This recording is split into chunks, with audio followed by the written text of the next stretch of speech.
Thank you, Northern Virginia.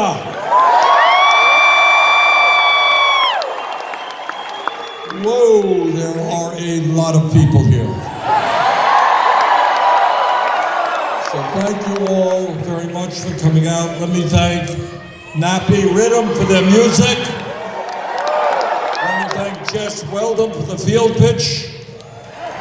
Let me thank Michelle Lee and the members of the UFCW for their struggle. Let me thank Engage and Casa in Action for their endorsements. And let me thank one of the great trade union leaders in America, Mark Dimonston of the Postal Workers Union. Let me thank Delegate Lee Carter.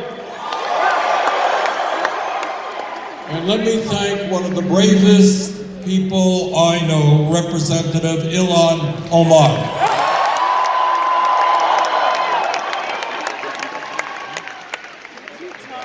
Now, I don't know what I can say that Ilhan hasn't already said. So I'm going home, Mike. I'll try.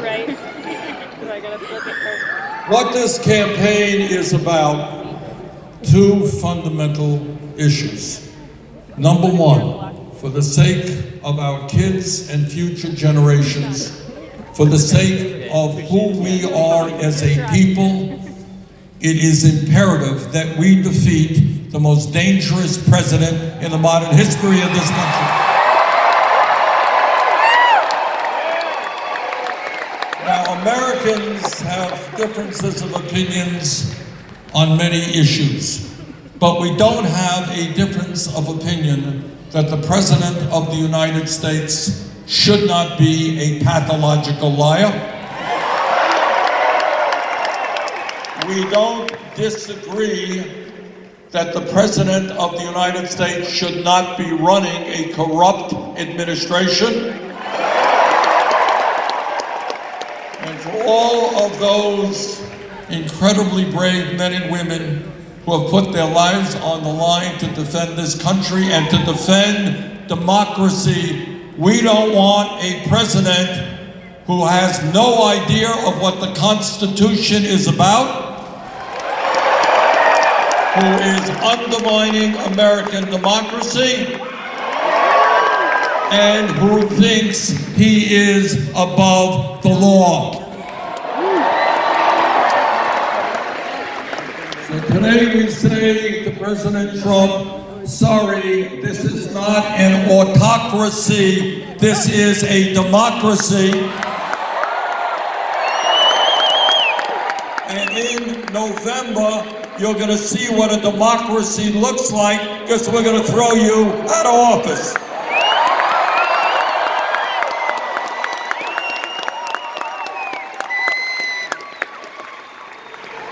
At a time when this country, for 200 years, has struggled with all forms of discrimination, going way back to what we did to the Native American people, the abomination of slavery, and all forms of discrimination, we will not accept a president who is a racist, who is a sexist, who is a homophobe, who is a xenophobe, and who is a religious bigot.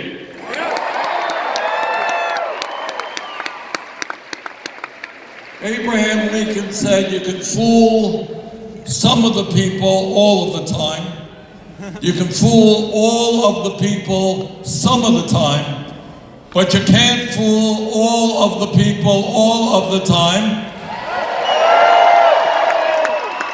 And the American people fully understand now that the President of the United States is a total fraud.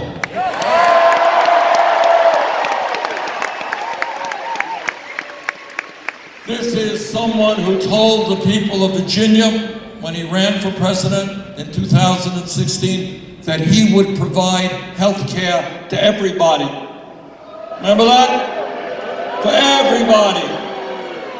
He lied. What he did as president is try to throw 32 million Americans off the health care they have and to do away with the protections of pre-existing conditions. This is a guy who, when he ran for office, said, "My tax proposal will not benefit the rich." He lied. Over a 10-year period, 83% of the benefits go to the top 1%. This is a guy who said when he ran for office, "I will not cut Medicaid or Medicare or Social Security." He lied. His budgets called for massive cuts to Medicaid, Medicare, and Social Security. This is a president who tells us we are supposed to hate the undocumented. But as a private businessman, he loved the undocumented because he hired hundreds of them at low wages to work in his fancy resorts. This is a president who said, "Oh, it's a bad idea to outsource good-paying American jobs." But as a private businessman, he built his factories in Mexico, in China, in India, in Bangladesh, and in other low-wage countries. Now we're going to defeat Donald Trump.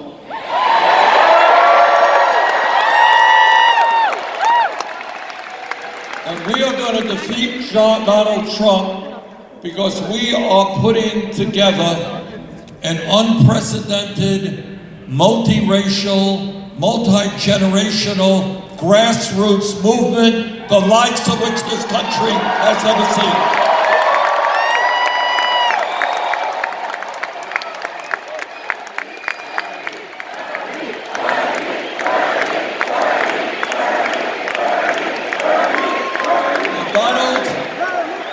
Donald Trump thinks that he is going to win re-election by dividing the American people, getting us to hate each other. And he's going to divide us up based on the color of our skin, based on where we were born, based on our sexual orientation, based on our gender, based on our religion. Well, we're going to beat Trump because we're doing exactly the opposite. We're bringing our people together.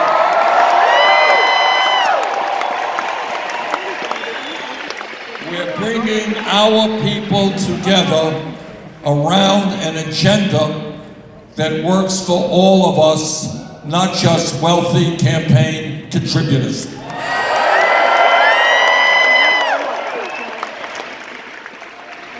Now, we are part of a campaign together that does not have a super PAC. And we don't need a super PAC.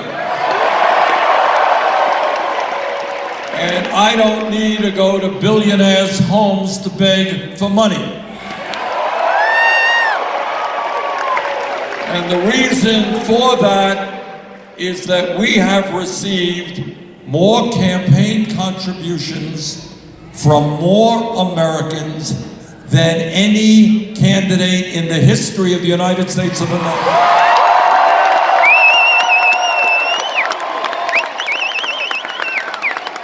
If you can believe it, it's really quite extraordinary. We have received close to 8 million contributions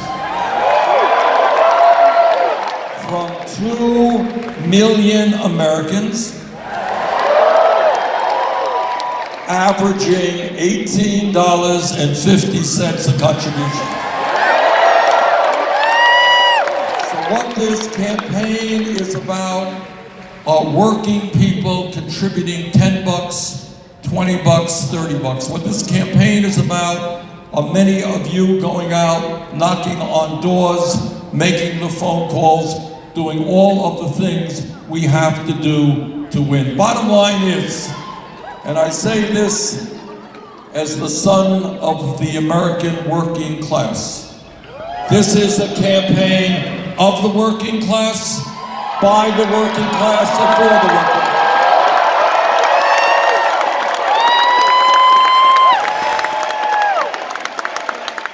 And as we speak right now, here in Virginia, but all across the country, there are tens and tens of thousands of people volunteering and working hard on this campaign.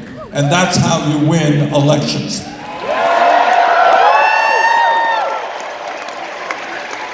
Now, some of you may have noticed the corporate establishment and the political establishment are getting very, very nervous.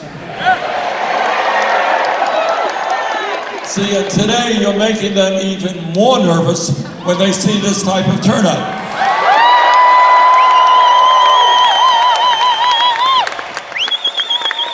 See, they can't.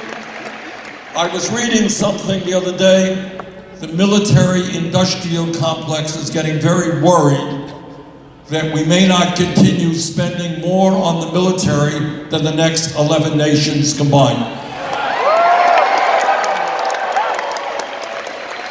And Wall Street is getting worried that we're going to break up these large banks that nearly destroyed our economy 12 years ago. And the pharmaceutical industry is getting very worried because we are not going to allow them to continue to charge us 10 times more for some drugs than they do other countries.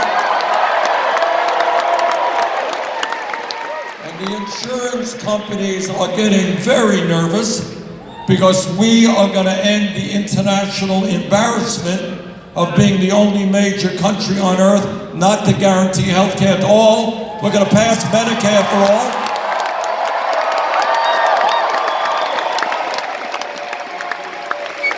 But it is not only the corporate establishment that's getting nervous. It's the political establishment as well.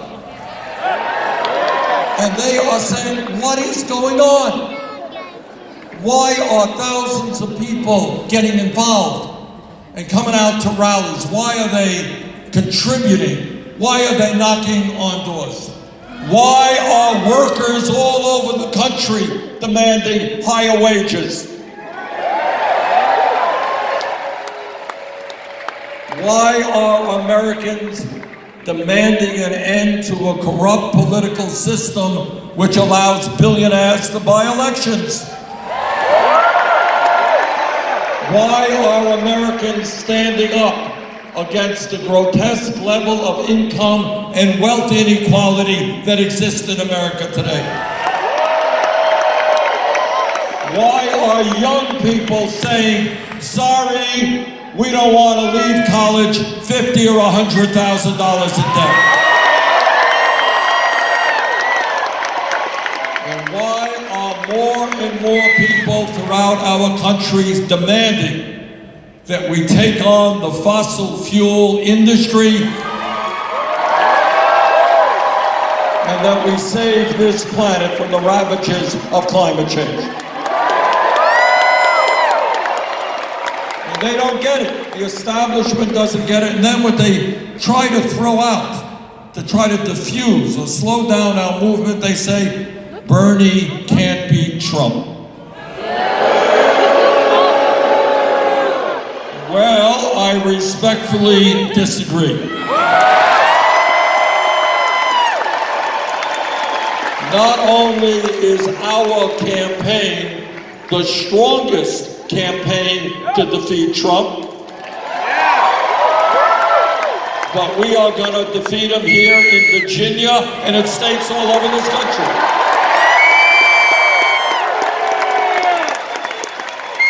And I say to all of those pundits and establishment folks who think we can't beat Trump, take a look at the last 70 national polls. We beat Trump 65 out of those 70.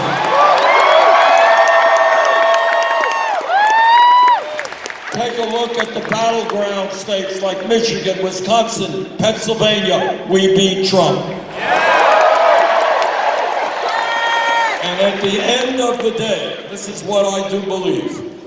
The only way we beat Trump is when we have the largest voter turnout in the history of this country. And you can't do that with the same old, boring type of politics. The only way you beat Trump is with a campaign of energy, of excitement, a campaign that brings working class people into the political process. A campaign which brings young people into the political process. And I believe that we are the strongest campaign to do just that.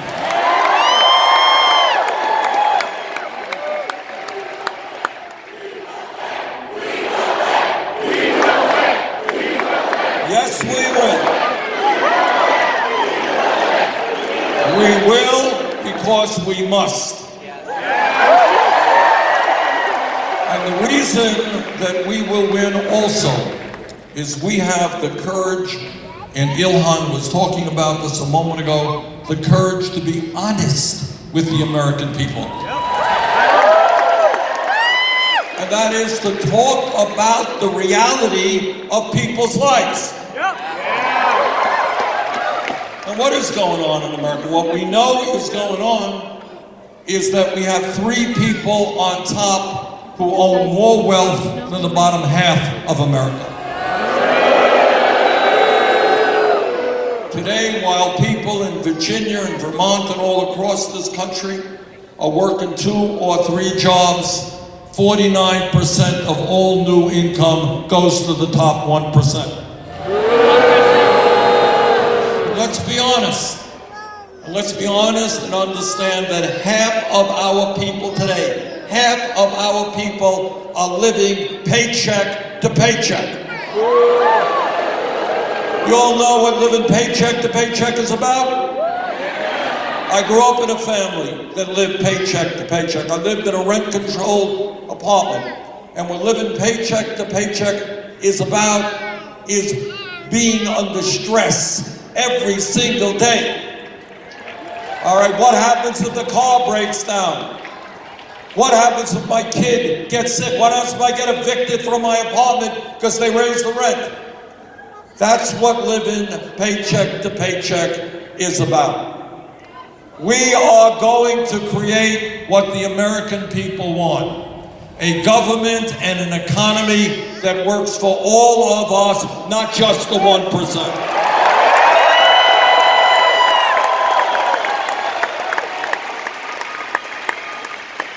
And what I want to remind you about is that you are living today in the wealthiest country in the history of the world.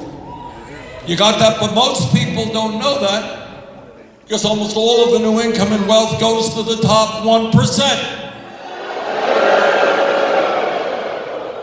So what we are going to do and what we are fighting for is a common sense agenda that represents the needs of the working families and the middle class of this country, not just the rich.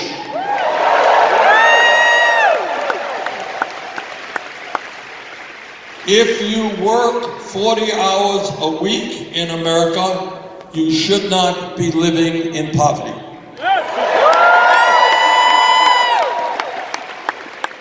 And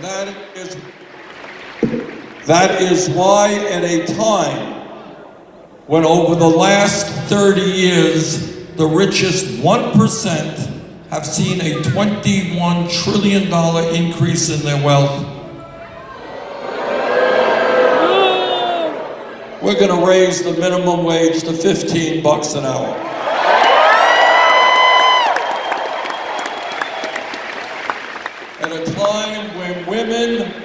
make 80 cents on the dollar compared to men. And when Black and Latino women make even less, we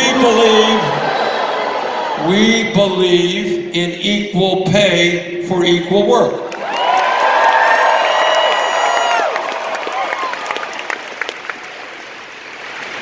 Now, Mark Demonstein made the point from the American Postal Workers a moment ago that the only way that workers can earn good wages and get good benefits is when they have a union.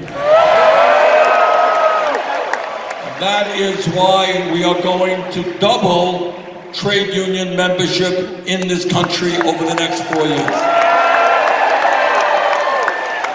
It's why we're going to create millions of good-paying jobs rebuilding our crumbling infrastructure. Our roads, our bridges, our water systems, our wastewater plants. We need to build, in addition, 10 million units of low-income and affordable housing. In the wealthiest country in the history of the world, 500,000 Americans should not be homeless tonight, including 30,000 veterans.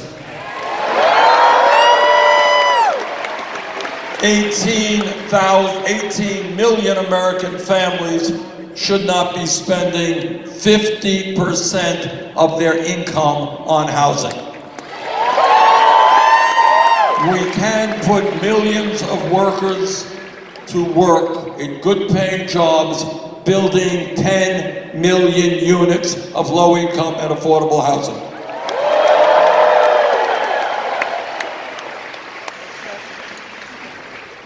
When we have the courage to think outside of the box, ask questions that the media doesn't ask questions that Congress doesn't ask, we all understand that as human beings, there is nothing more important than a good education. And that is why we are going to make sure that in this country we have high-quality, universal, affordable child care for every family in America. We believe that all of our kids are entitled to the highest quality education possible. That is why we are going to triple funding for low-income Title I schools.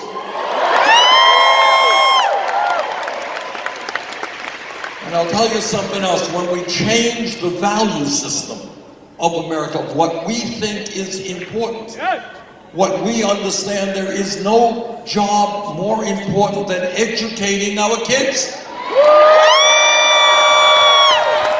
That is why if we love our children, if we believe in education, we must respect our teachers.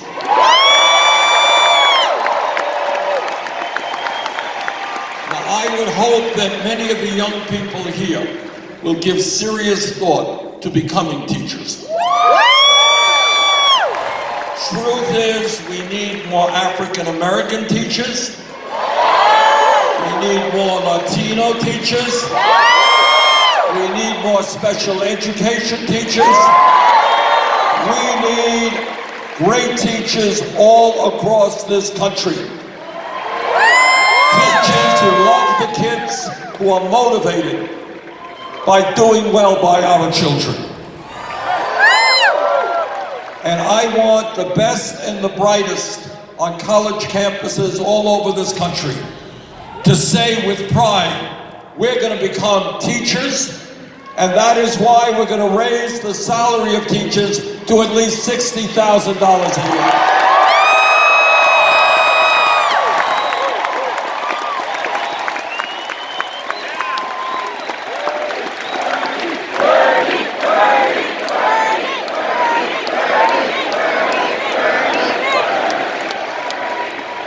When we have seen, people say, well, that's a radical idea. I will tell you what's radical.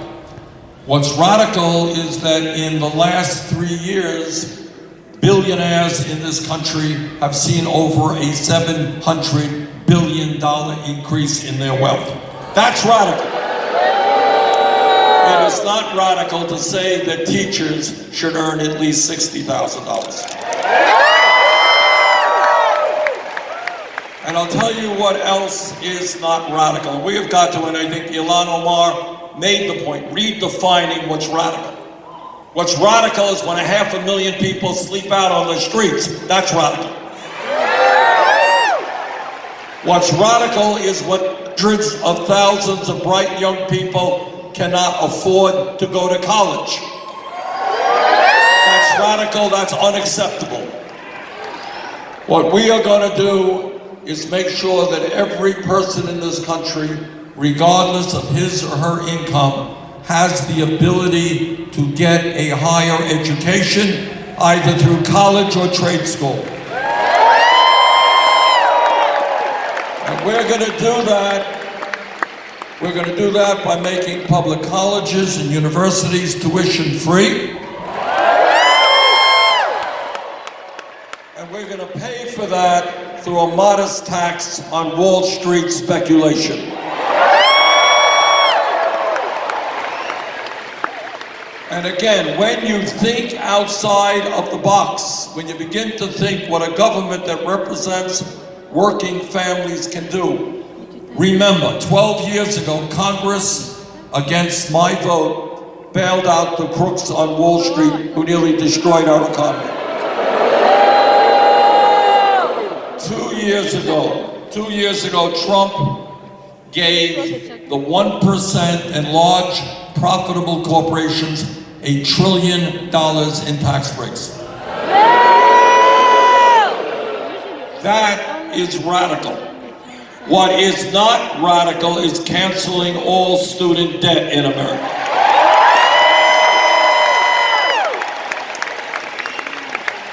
And let me tell you what else is radical. What is radical is that the United States of America today is the only major country on earth not to guarantee health care to every man, woman, and child.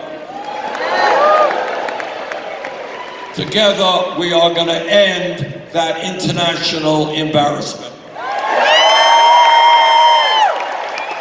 What is radical is that in the United States, we pay the highest prices in the world for prescription drugs. We are going to tell the pharmaceutical industry that they will not continue ripping off our country.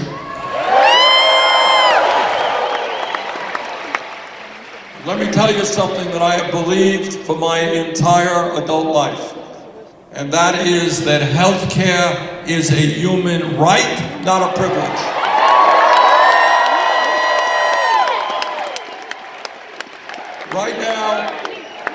Right now, and I want you all to know this, it's important because you don't see it on TV, but what you need to know is that we are spending today on health care twice as much per person as do the people of any other country. We're spending $11,000 for every man, woman, and child. And after spending all of that money, we find 87 million Americans uninsured or underinsured. At least 30,000, and this is a conservative number, at least 30,000 die each year because they don't get to a doctor when they should because they're uninsured. And when you want to hear about a cruel system, understand that 500,000 Americans go bankrupt every year because of medically related bills. This is America. People should not be in financial ruin while they're struggling with cancer or heart disease or Alzheimer's.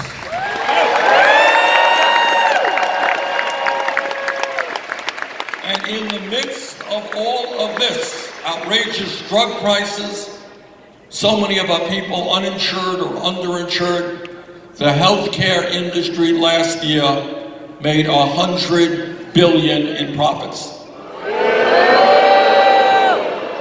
Well, today we say to the healthcare industry that the function of a humane and rational healthcare system is not to make billions for the healthcare industry, it is to provide quality care to all of our people. And whether they like it or not, we will pass a Medicare for all single-payer program.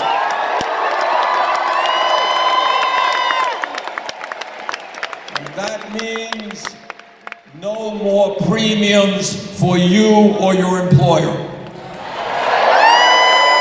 No more co-payments when you walk into the doctor's office. No more deductibles. No more out-of-pocket expenses. It means that any American can go to any doctor, any hospital, whenever they need to. That's called a rational healthcare system. And when we talk about issues that cannot be swept under the rug, we are embarrassed by a president who not only endangers America, but the entire world, because he thinks that climate change is a hoax. So today I say to the president, it's not climate change that is a hoax, you are a hoax.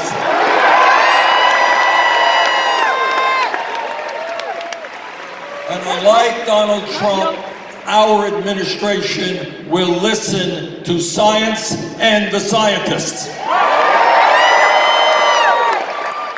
And what the scientists are telling us is that climate change is an existential threat to the future of our country and the entire world.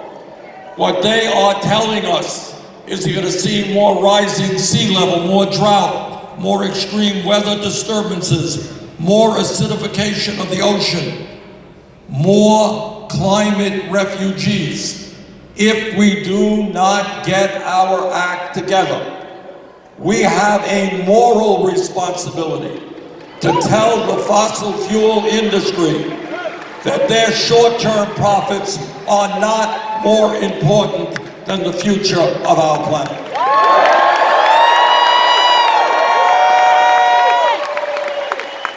And that is why I'm proud to tell you that we have introduced the most comprehensive climate change proposal ever introduced by a federal candidate, and that is a proposal based on the tenets of the Green New Deal.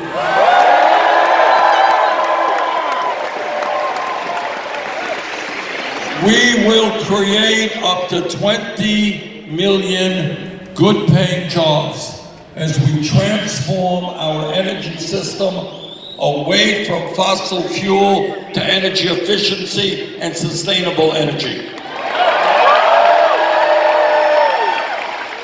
This is not an issue that we have options over. What we are fighting for is making sure that our kids and our future generations will live on a planet that is healthy and is habitable. And as president, I know and you know that this is a global issue, not just an American issue.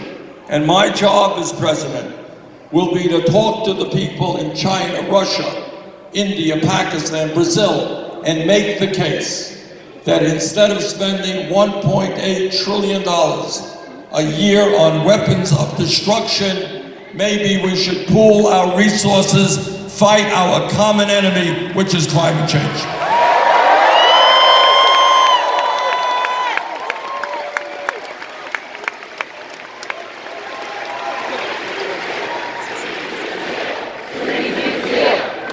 And when we talk about issues that cannot be swept under the rug. We have got to recognize that in America today, we have a broken and racist criminal justice system. Today in America, we have more people in jail than any other country on earth, including China, 4 times our size. What we will do is invest in our young people in good jobs and good education, not more jails and more incarceration. What we will do is end private prisons and detention centers. And what we will do, among many other things, is end the destructive war on drugs. Now, it turns out there are some things the president can do through executive order. One of them is to legalize marijuana in every state in this country.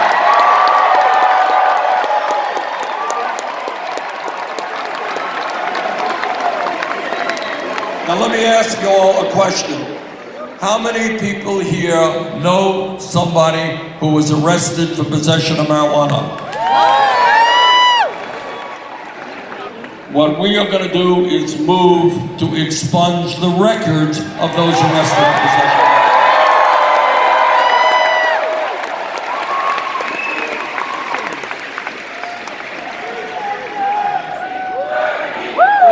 Nope.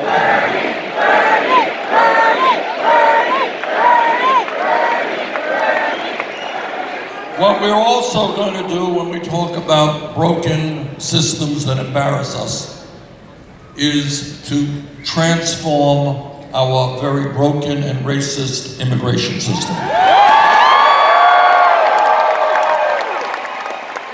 And on day 1, we will sign an executive order overturning all of Trump's racist immigration executive orders. On day 1, we will restore the legal status of the 1.8 million young people eligible for the DACA program.